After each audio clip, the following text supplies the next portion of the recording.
नमस्ते, सगळ्यांचं स्वागत आहे। आज आपण कटोरी ब्लाउज कसा कट करायचा ते बघणार आहोत। सर्वात आधी आपण उंची घेतली आहे, उंची आहे 13, त्याच्यामध्ये आपण 1 प्लस केला म्हणजे 14 उंची झाली। त्यानंतर शोल्डर घेणार आहोत आपण, शोल्डर आहे आपला 5.5। त्यानंतर शोल्डरची लाईन संपली की लगेच आपल्याला मुंड्याची लाईन घ्यायची आहे, मुंडा पण आहे आपला 5.5। आता या सगळ्या लाईन्सला जोडून घ्यायचे। ही आपली शोल्डरची लाईन झाली, त्यानंतर ही मुंड्याची लाईन आपण जोडून घेणार आहोत आणि त्याच्यानंतर आपण आता इथे घेणार आहे आपल्या छातीचा चौथा भाग। छाती आहे 34, 34 भागिले 4 केले तर येणारे उत्तर असणार आहे आपल्या छातीचा चौथा भाग।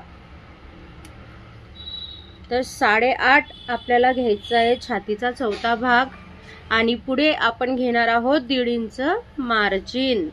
त्याचप्रमाणे छाती आहे आपली 32, तर 32 साठी कमर 32 आहे, तर 32 साठी 8 येणार आहे आणि पुढे येणार आहे 1.5 इंच मार्जिन।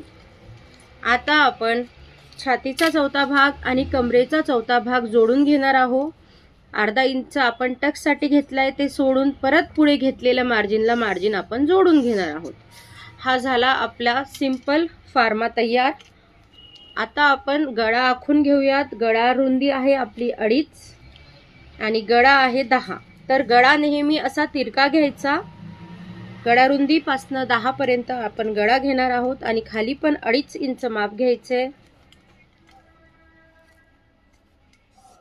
आणि या दोन्ही लाईनला एकत्र करून गळ्याचा आकार आपल्याला द्यायचा आहे। तर आपण सिंपल गोलच गळा करणार आहोत। तर हा आपला झाला आकार। हे आकार देण्यासाठी वेगवेगळ्या प्रकारची साधने सुद्धा उपलब्ध आहेत, तुम्ही ते सुद्धा वापरू शकता। त्यानंतर आता आपण देणार आहोत मुंड्याचा शेप। तर मागच्या साईडचा मुंड्याचा शेप असतो हा 1.5 इंचावर। तर बघा हा आपण मुंड्याचा शेप दिलेला आहे आणि तिथेच आपल्याला फ्रंट सुद्धा तयार करायचा आहे। तर मुंड्याच्या अलीकडे एक 1/2 इंच आतमध्ये टिप मारून घ्या आणि त्याला असं तिरकं जोडा। त्यानंतर तिथे 1 इंचावर आपण पुढच्या मुंड्याचा माप देणार आहोत। आता आपल्याला योकपट्टी काढायची आहे आणि कटोरी सुद्धा काढायची आहे। तर सर्वात आधी आपण योकपट्टी काढूयात। तर खालच्या साईडने वर 2.5 इंच घ्यायचे आणि त्याला सरळ अशी लाईन आपल्याला तयार करायची आहे।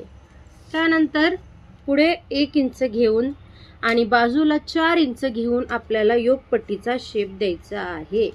ही झाली आपली योकपट्टी तयार।